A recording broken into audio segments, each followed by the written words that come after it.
Le serpent à sonnette est un serpent très connu auprès du grand public grâce à ses anomalies anatomiques mais est pourtant considéré comme l'un des plus dangereux. Aujourd'hui on va découvrir quelles sont les armes qui rendent le serpent à sonnette si redoutable.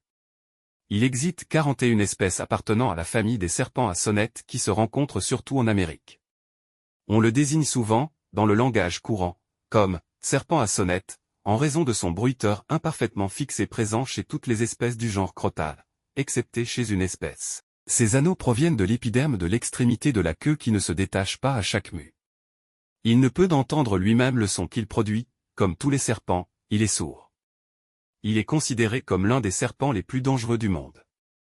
C'est en copiant les couleurs des fleurs, des feuilles ou des fruits que les petits crotales d'Amérique centrale se dissimulent à leur proie comme à leurs ennemis. Ceci est le résultat d'une longue évolution qui s'est faite en faveur des serpents les mieux à même de se camoufler afin de chasser et d'échapper à leurs prédateurs. Comme tous les vipéridas, le venin des serpents à sonnette est essentiellement hémotoxique, c'est-à-dire qu'il détruit surtout les cellules du sang et des tissus alentours, ce qui le différencie des neurotoxines propres aux cobras. Les hémotoxiques produisent surtout une destruction des tissus organiques, des hémorragies internes et des enflures. L'injection s'accompagne de douleurs plus fortes que celles de la plupart des neurotoxines, mais ce venin tue plus lentement. Contrairement à beaucoup d'autres serpents venimeux, le serpent à sonnette peut être dangereux pour l'homme. Tout dépend de la quantité de venin injecté et de la localisation de la morsure et aussi propre à chaque individu.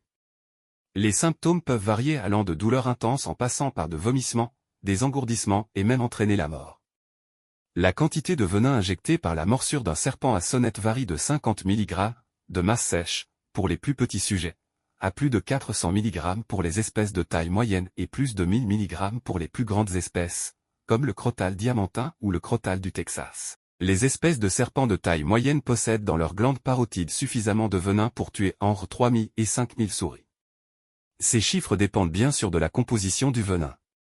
Le crotal de Mojave en Amérique du Nord peut tuer jusqu'à 7500 souris, ce qui fait de cette espèce la plus venimeuse d'Amérique du Nord. Le venin du crotal cascabel d'Amérique latine est analogue à celui du crotal de Mojave, mais chaque morsure libère en moyenne 100 mg de venin. En conclusion, le serpent à sonnette est fascinant de par son adaptation à son environnement mais aussi terrifiant à cause de la menace que représente sa morsure sur l'homme.